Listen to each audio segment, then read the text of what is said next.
Kalau saya merasakan ada masa-masa yang saya merasa tidak dianggap, saya merasa nggak dihargain, ya mendingan gue mati deh, mendingan gue bunuh diri aja deh, itu pasti ada.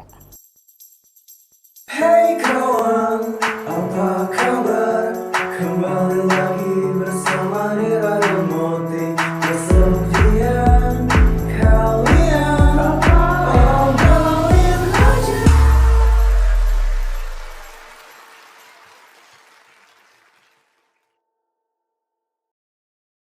Bu, aku mau tahu dong Bu, definisi sepi, sedih, kecewa dan putus asa menurut Ibu.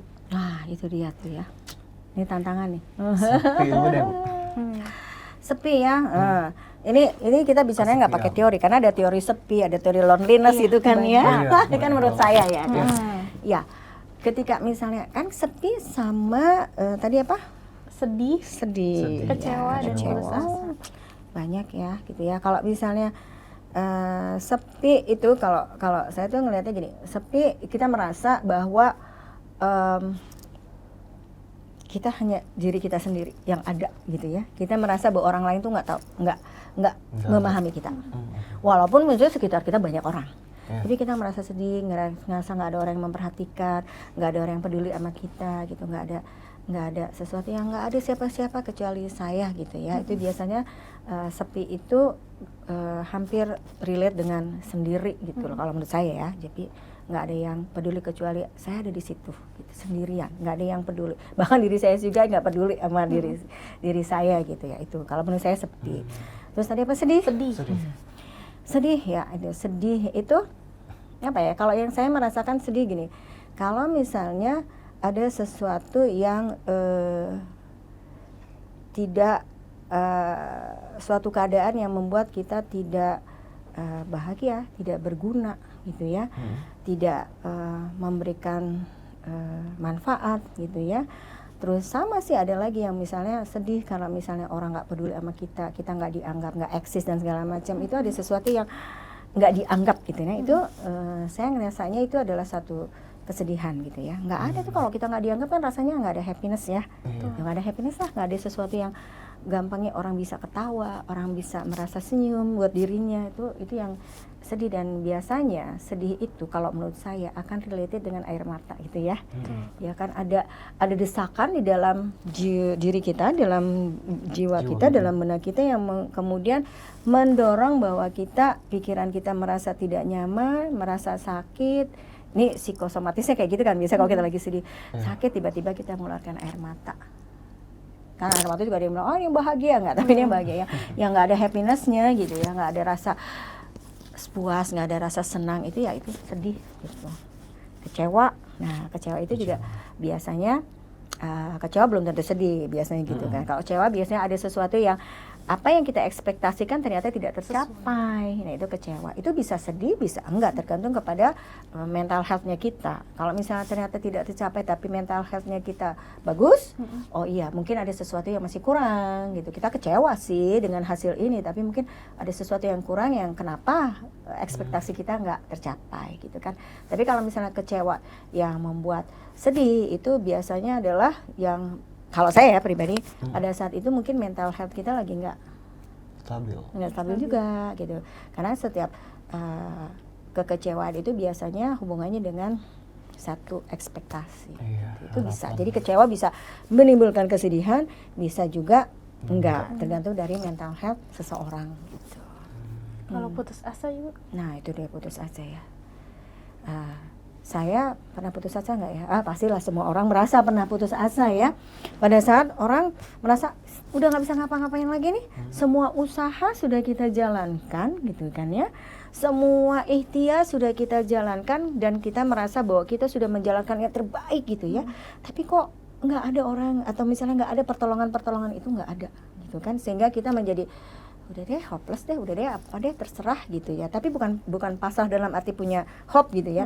Ini adalah kalau misalnya putus asa udah pasrah, udah nggak punya hope, bodoh deh terserah, saya ngapain deh, saya mau misalnya gitu ya, saya mau mati besok juga saya nggak peduli, pokoknya udah mau putus asa, orang mau ngapain saya juga saya nggak peduli. Jadi nggak ada keinginan dia untuk melakukan perbaikan pada dirinya sendiri. Itu namanya putus asa, dan merasa semua sudah tidak ada jalan lagi. ya udah nggak bisa ngapa-ngapain lagi. Nah biasanya orang yang putus asa itu lebih banyak berpikirannya ke arah yang negatif gitu ya. Ya udahlah, kalau saya itu apakah enak nih, kadang-kadang orang putus asa enak juga nih kalau misalnya di ketinggian kita lompat misalnya gitu ya. Itu biasanya ada memasukkan ke hal yang putus asa karena merasa tidak ada hope gitu loh di situ. Kalau yang menurut saya putus asa ya, tapi ada sih, saya sendiri merasa ada saat-saat putus asa, tapi kadang-kadang yang saya bilang kalau mental health orang itu baik, dia akan putus asanya cuma sesaat. Yang merasa aduh kayaknya udah apapun udah deh terserah gitu. Tapi dia akan kemudian kembali gitu. Oh ya ada loh hope, tetap ada hope gitu. Tapi kalau yang benar-benar putus asa udah ngerasa nggak ada hope apa-apa. Ya udah. Apa deh terserah apa yang terjadi pada diri saya, udahlah saya nggak bisa berbuat apa-apa lagi. Nah, itu namanya putus asa tuh. Kalau ibu sendiri pernah ngalamin? Ya itu tadi pernah, pasti gini. Perjalanan manusia kan, perjalanan manusia dari mulai kecil sampai dewasa. Ini kita kan kadang-kadang tidak merasa bahwa diri kita berubah kan, ya kan kalau di psikologi itu. Yang tidak berubah adalah perubahan itu sendiri katanya gitu ya. Karena kita tidak menyadari bahwa setiap periode itu diri kita berubah, gitu kan? Dari kecil menjadi besar itu kan berubah. Tapi karena kita merasa emang ini jalannya harus kita hadapi, kita isi dengan hari-hari kegiatan kita yang biasa gitu ya. Kita nggak merasa diri kita berubah, padahal kita sedang berubah.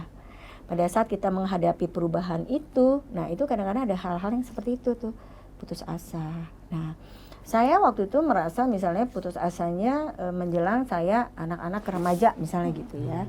Putus asa tapi putus asa yang masih, bukan putus asa bener-bener putus asa tuh enggak gitu ya. Misalnya gini, pada saat itu saya merasa bahwa apa yang saya lakukan ini untuk orang tua saya gitu ya. Saya mencoba untuk berprestasi di sekolahan gitu kan.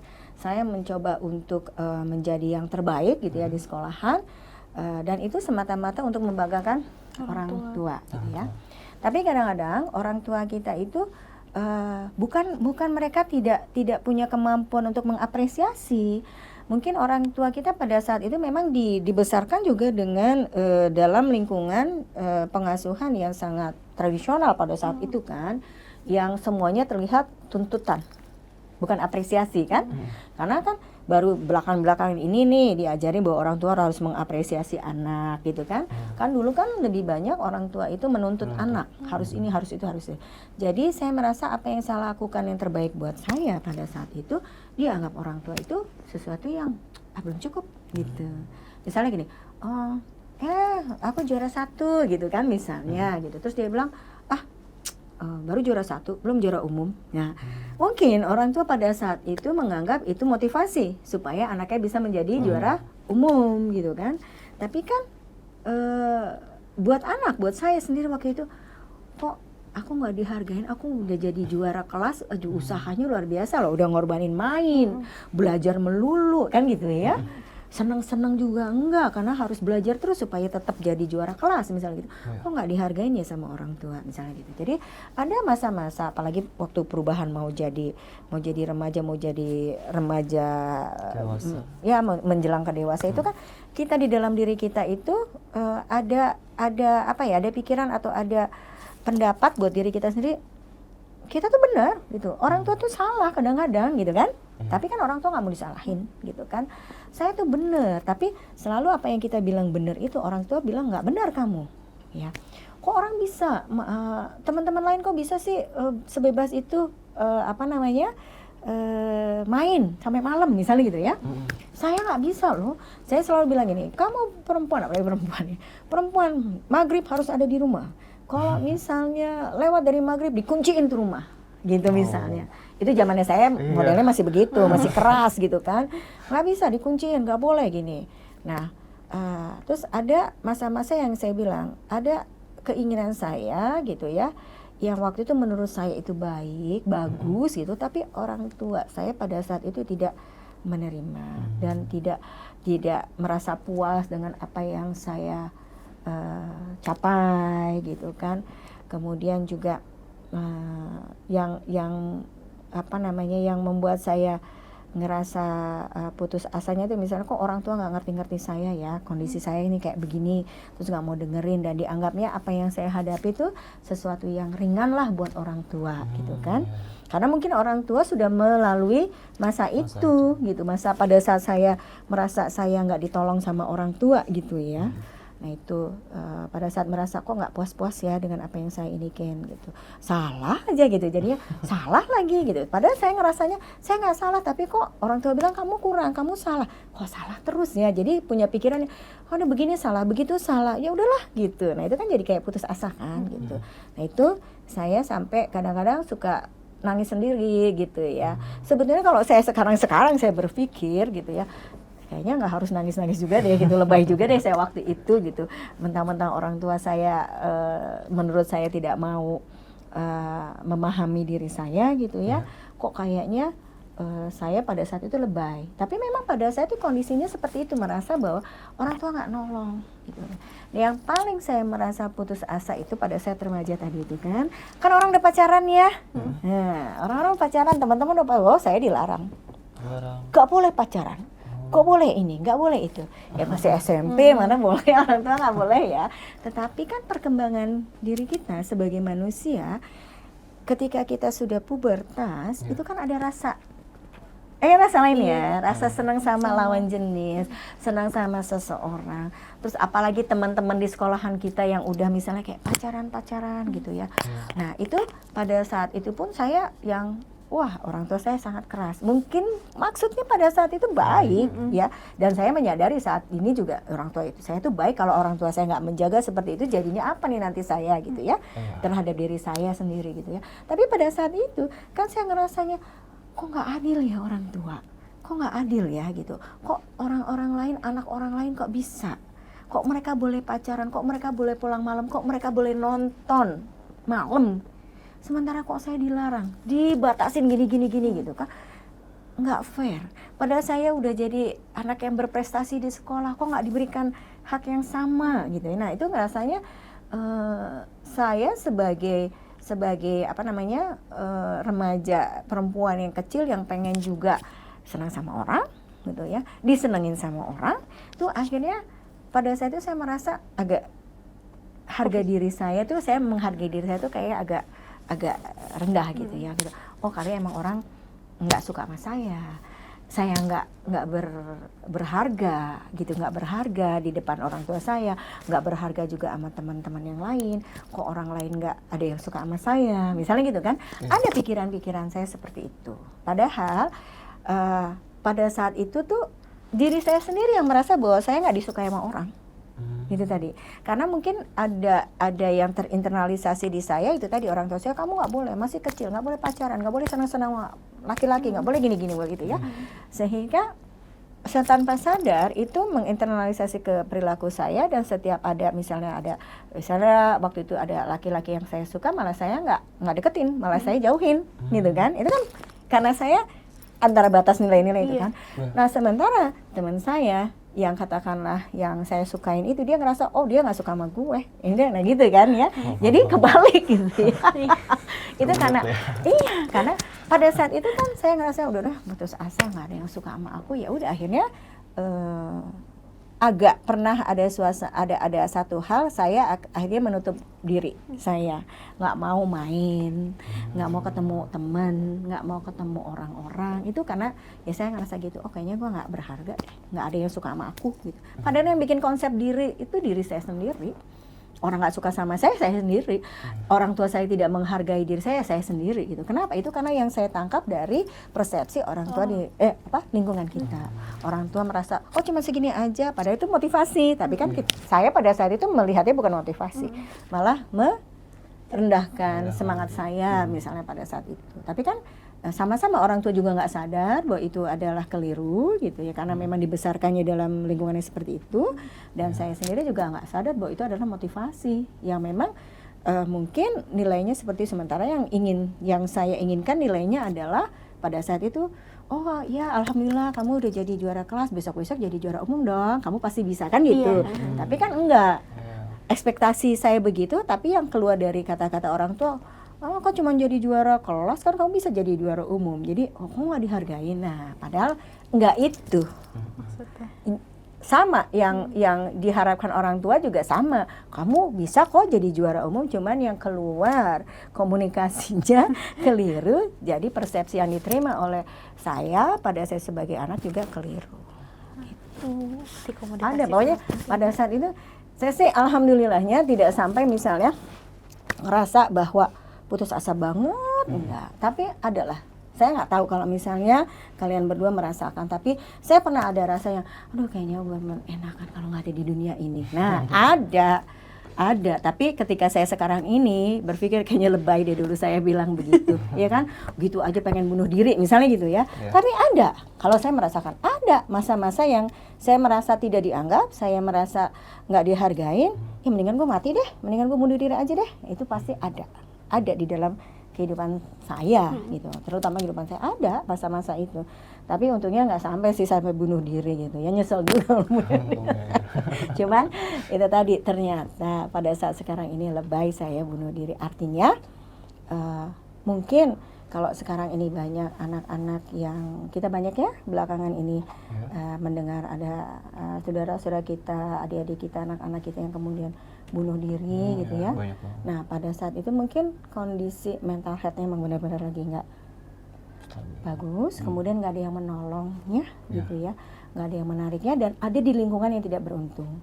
Kalau saya pada saat itu merasakan hal itu, untung masih ada di lingkungan yang mensupport gitu loh, nggak jadi nggak ada kesempatan untuk bunuh diri juga mungkin gitu ya bisa. Tapi adalah masa-masa itu yang kita nggak merasa dihargain dan pengennya mendingan mati deh aku deh gitu.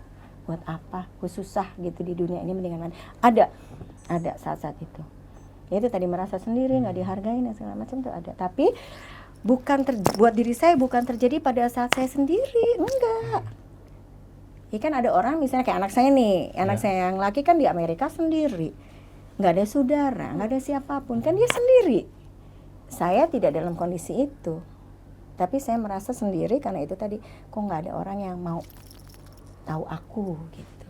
Merasa semua orang tuh cuek sama aku, nggak tahu ya aku lagi sedih, aku lagi merasa down, aku merasa itu. Nah itu pada saat itu saya merasa sendiri, sepi, putus asa. Nah itu ada.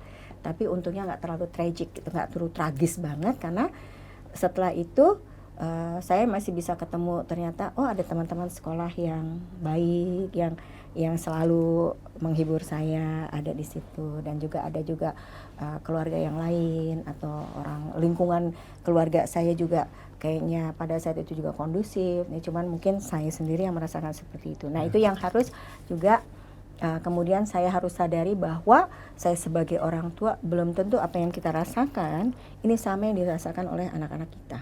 Bisa jadi saya merasa tidak kesepian dengan suasana rumah saya, tapi kan kita nggak tahu anak saya, siapa tahu seperti saya kan, merasa sepi di antara kerumunan orang, ada lingkungan itu. Nah, apa yang harus kita lakukan adalah komunikasi. Kadang kita satu rumah nggak ngomong, ya kan? Kita kadang-kadang dalam satu rumah itu tidak ngomong. Ya, misalnya ketemu cuman pas makan pagi, cuman makan habis itu bubar. Terus yang ke kantor, yang ke sekolah, yang ke aktivitas lainnya. Ketemu lagi sore hari, ya kan? Sore hari ngomong, selesai tidur.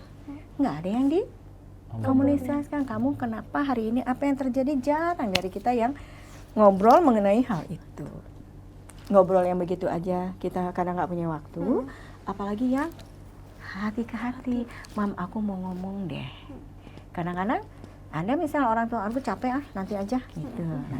Nah itu yang saya banyak belajar juga dari situ. Manakala misalnya anak saya bilang, Mam aku mau cerita, wah itu harus benar-benar udah deh lupain dulu deh semua. Mau kerjaan kayak mau dapat rezeki, ini pekerjaan besar, udah dengerin dulu, kamu ngomong apa. Udah entar cerita, aku mau gini, misalnya kayak anak kecil, anak saya yang paling kecil gitu, Mam aku udah nggak tahan kerja di sini gitu kan kita nggak bisa bilang nggak bisa cari kerjaan susah di sini kan gitu ya, kan nggak bisa, kita harus masuk ke kondisinya dia.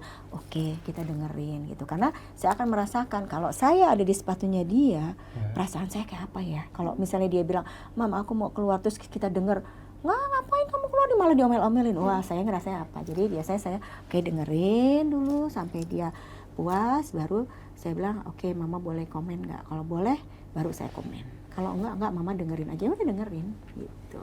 Karena ada dari kita kan, misalnya contohnya anak saya, dia nggak mau komen, dia cuma mengeluarkan apa yang dia ingin keluarkan dan didengar oleh saya. Gitu. Ya gitulah. Gitu Ra. Ada pasti setiap kita punya elon. Oke, Bu, kalau yang Ibu lakuin buat ngalihin rasa Sepi. ya sepi sama putus asa itu Ya. apa itu, Bu? Oke, nah tadi kan saya itu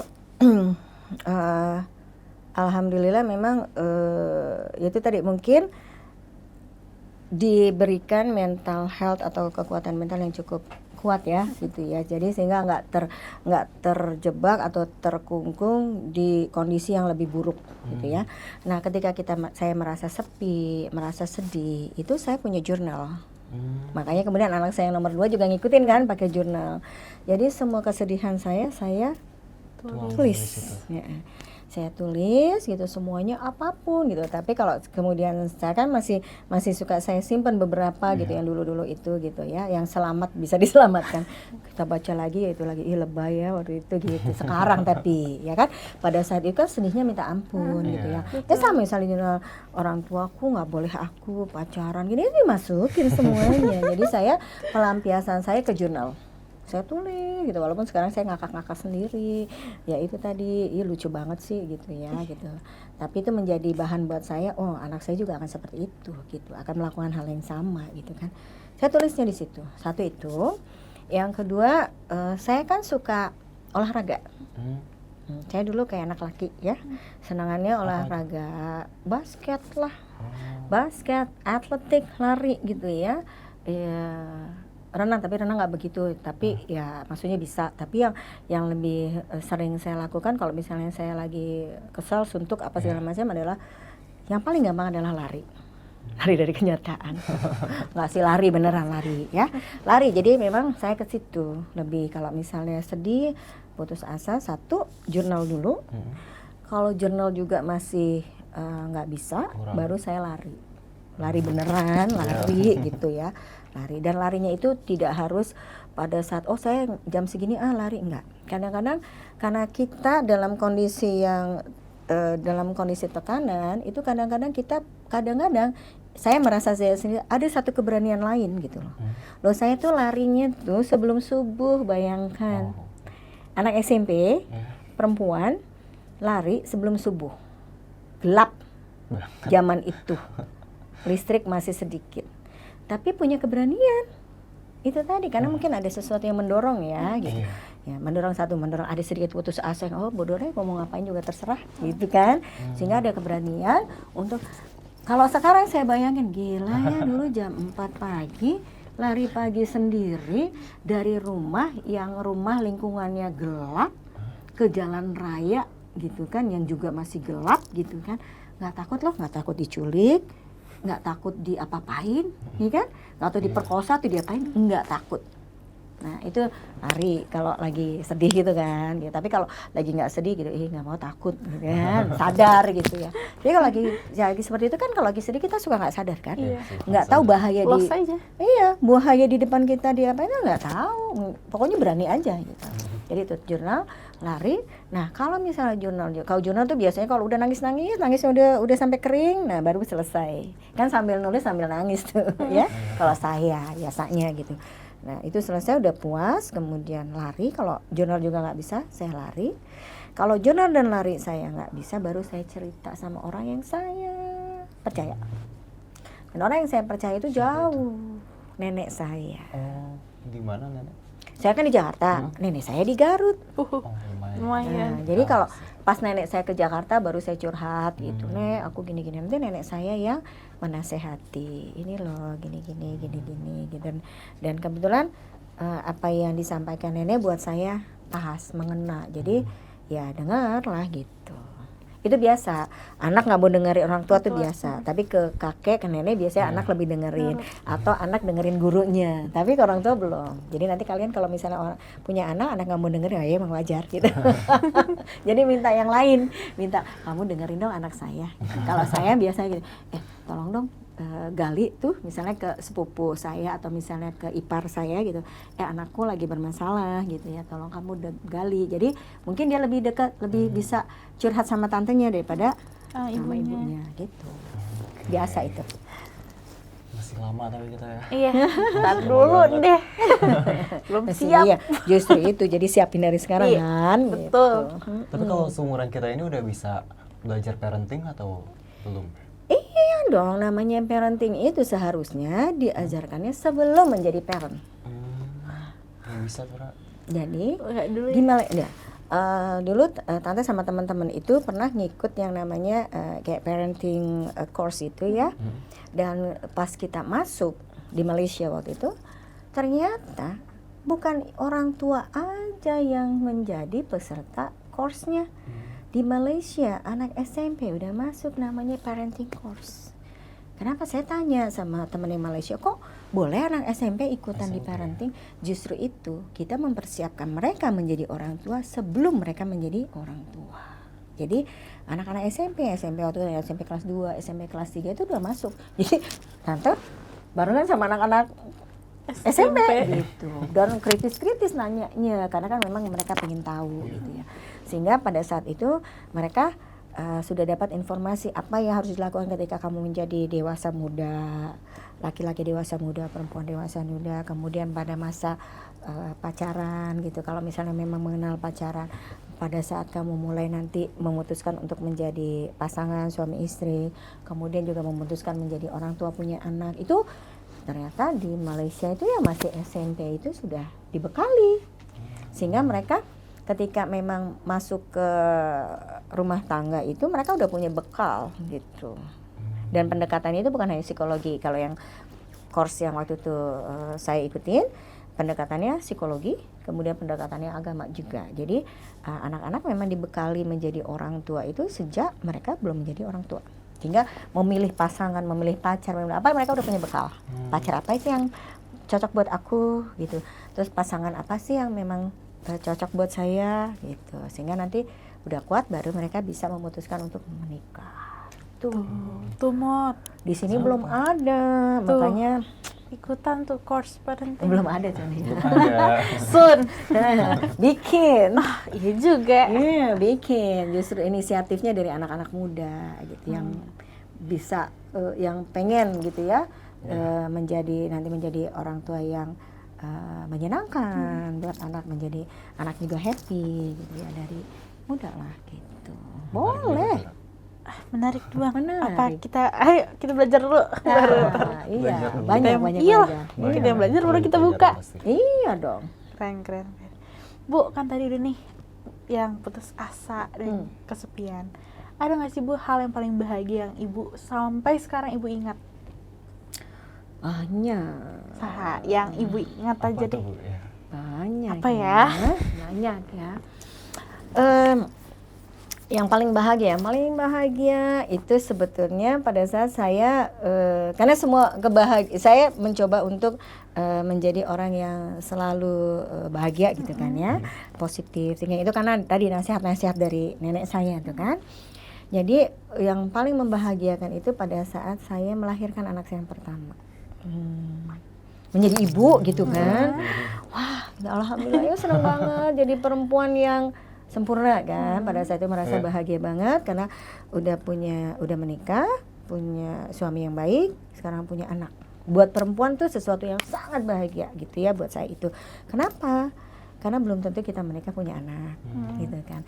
Belum tentu juga ketika kita punya anak juga anaknya diberikan yang tidak kekurangan. Jadi pas anak saya tuh melahirkan beda kayak di Jakarta. Kebetulan saya waktu itu melahirkan anak saya itu di Jepang dan tidak pakai bius-biusan. Jadi merasakan semua Sakit. maksudnya proses melahirkan itu secara alami gitu ya. Memang ada rasa sakit, tetapi itu memang Tuhan sudah memberikan perangkat kepada perempuan tuh seperti itu ya. Jadi kita ketika melahirkan ternyata anak keluar gitu ya, itu ada rasa yang menggantikan semua dari kesakitan yang pernah dirasakan pada saat proses persalinan. nggak ada lagi, hilang begitu saja gitu ya. Ketika anak sudah lahir, sudah lahir gitu, nangis kan. Nah kebetulan di Jepang itu pada saat anak nangis terus biasa disedot itunya ya, supaya dia bisa nafas, langsung diberikan ke saya di sini. Jadi saya melihat anak saya kan, yang baru dilahirkan itu dengan kondisi yang semuanya lengkap, tidak ada apa-apa. Disitulah saya merasa bahagia sekali, ya itu sampai nangis gitu kan. Ya Allah gitu, saya diberikan kesempatan menjadi perempuan yang sempurna gitu. Nah itu kebahagiaan yang tidak saya lupakan gitu. Ya setelah itu sebelum itu juga ada bahagia-bahagia yang lain, setelah itu ada bahagia yang lain, tapi yang membuat saya paling bahagia itu menjadi diberikan kesempatan sama Allah dan dibuktikan bahwa oh ya kamu bisa merasa menjadi manusia yang perempuan yang sempurna, karena tadi udah menikah punya anak pula gitu. Itu dan masih banyak kebahagiaan yang lain. Itu tadi kalau nenek saya kan selalu mengajarkannya bersyukur. Pasti kalau ada saya bilang, aduh saya lagi saya sakit hati lagi kecil ya, dikatain ini, zaman dulu kan dikatain, dibully gitu kan, ini nenek saya yang selalu membesarkan. Pasti dari bulian itu kamu harus belajar bagaimana kamu memperbaiki diri kamu. Jangan kemudian bersedih dengan apa yang kamu kan yang didengar dari orang itu. Nah itu yang selalu saya kemudian belajar bersyukur dan belajar menerima kritik gitu kan, karena hidup ini kan harus dikritik, kalau enggak kita nggak tahu kita benar apa salah. Nah sehingga sejak itu dan sampai sekarang pun kalau ada orang yang mengkritik saya nggak marah gitu, karena udah ini kritiknya apa nih gitu ya. Kalau misalnya memang harus ada yang saya perbaiki, ya saya perbaiki gitu. Selain nenek siapa lagi yang jadi tempat curhat Ibu selama ini? Saya ini lebih curhatnya memang kalau dulu ke nenek ya, ke nenek. Kalau yang sangat pribadi sekali itu memang dulu tuh nenek. Bahkan kalau misalnya ibu juga enggak menjadi, karena ibu saya juga orang sibuk dulu kan, itu dia lonely. Sibuk banget dengan organisasi dan kegiatannya. Tapi kalau setelah menikah ya suami saya lah. Saya curhatnya sama suami saya kalau udah menikah sekarang, atau kalau suami lagi nggak ada, saya butuh, karena kan kadang-kadang kita perlu harus saat ini saya keluarkan gitu, itu sama anak saya gitu. Udah curhatnya ya circle itu aja, keluarga. Yang sangat keluarga lah, yang private ya gitu. Ada nggak nih Bu yang mau disampaikan ke suami dan anak-anaknya? Buat suami ya, Masya Allah ya, terima kasih buat suami dan anak-anak yang selalu bisa mendengarkan mama kalau lagi curcol dan memberikan mama kekuatan untuk tetap bisa menjadi seorang mama. Dan mama juga mohon maaf atas segala kesalahan yang pernah mama lakukan, baik ke suami, ke papa, ke Kak Ogi, ke Teteh, dan juga ke Afira. Teruslah menjadi anak mama yang selalu mengingatkan mama untuk berbuat baik. Kasih. Juga mohon maaf banyak waktunya yang terbuang untuk selama ini. Terima kasih semuanya. Ibu, harapan Ibu sekarang Ibu. ini ke depannya apa nih? Untuk siapa nih? Untuk semuanya. Untuk Ibu. Untuk Ibu. Ya, untuk saya kan gini. Untuk apapun lah. Ya, saya sih berharap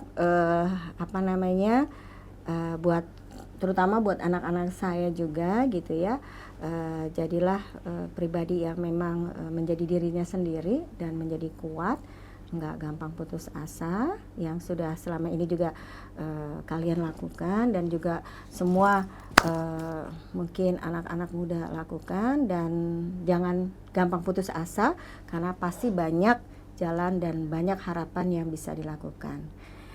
Pasti banyak juga jalan keluar buat kita semua. Semua manusia hidup ini pasti punya masalah, tetapi percaya bahwa ada jalan keluar di setiap masalah yang kita hadapi.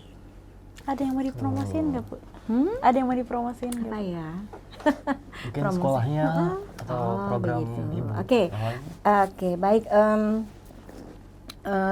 Saya kebetulan juga memiliki sekolah inklusi yang ada program untuk anak-anak berkebutuhan khusus, dan memang saat ini baik di Jakarta maupun di Indonesia masih sangat kurang, dan saya berharap banyak orang tua, mungkin juga para praktisi atau orang-orang yang concern terhadap pendidikan untuk anak berkebutuhan khusus dan sekolah inklusi, mari kita sama-sama bergandeng tangan dan juga kita mengembangkan atau membuka sekolah-sekolah yang sama, karena masih banyak anak-anak di luar sana yang masih membutuhkan sekolah-sekolah inklusi seperti yang kami sedang jalankan.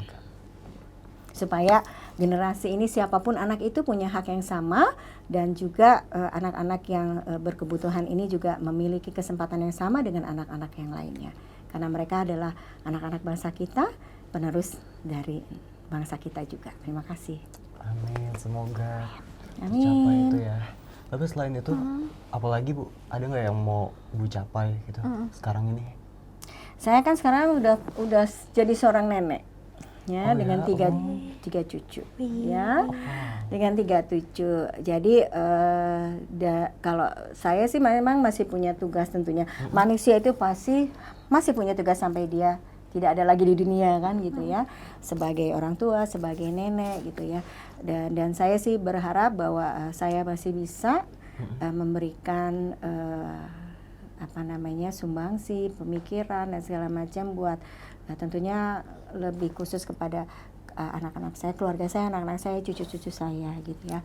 Dan saat ini sebetulnya saya dalam rangka persiapan juga untuk memberikan bridging gitu ya kepada generasi-generasi yang lebih muda gitu ya, untuk bisa meneruskan apa yang sudah saya mulai tadi, yaitu sekolah inklusi juga, kemudian juga itu di luar kegiatan sosialnya saya juga kepada anak-anak saya juga, ini masih dalam proses bagaimana juga mendampingi mereka menjadi orang tua gitu, karena kan mereka sekarang punya anak gitu ya, cucu saya, dan saya sebagai nenek tidak bisa mengintervensi, ya kan, walaupun saya misalnya sayang sama cucu saya, tapi kan cucu itu harus respect sama orang tuanya gitu. Jadi kita juga menghargai anak saya untuk menjadi orang tua, untuk bisa menjadi orang tua yang baik buat cucunya, jangan sampai juga mereka mengalami kesalahan yang sama sebagai orang tua sebagaimana saya kepada mereka gitu. Jadi selama saya masih diberikan kesempatan ya saya akan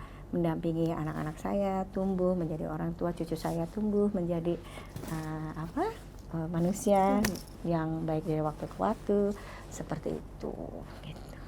Sebenarnya saya kalau dari karir notarisnya lagi persiapan pensiun. Gitu. Iya, dan saya berharap banyak rekan-rekan juga yang peduli dengan generasi kita ya, generasi muda kita gitu, yang mungkin selama ini juga masih perlu bergandengan tangan baik dengan generasi muda, generasi kita, kemudian saya masuk ke generasi yang orang tua gitu ya, yang harus selalu bersinergi, nggak bisa kita lepas sendiri-sendiri. Oke, terakhir nih Bu, ada nggak positif quotes buat Sobat Adir? Aduh, apa ya? Positif quotes-nya terkait dengan apa tadi? Kan tadi udah jangan pernah putus asa karena pasti ada harapan kan itu. Kayaknya ya kan.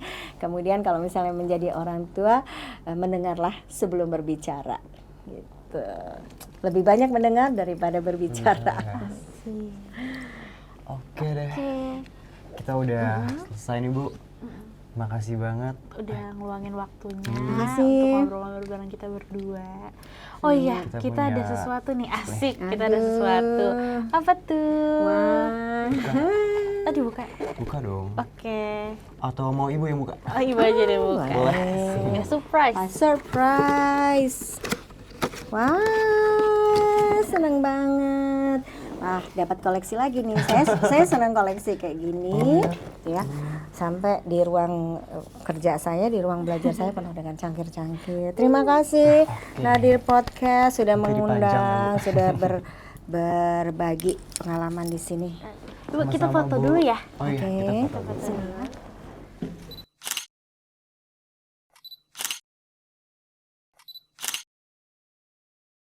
Oke Sobat Nadir, terima kasih yang sudah menonton episode kita hari ini. Gue Rira. Gue Moti. Jangan lupa buat like, comment, share, subscribe, dan juga Nyalain lonceng biar gak ketinggalan episode selanjutnya. ya. See you. Hey kawan, apa kabar?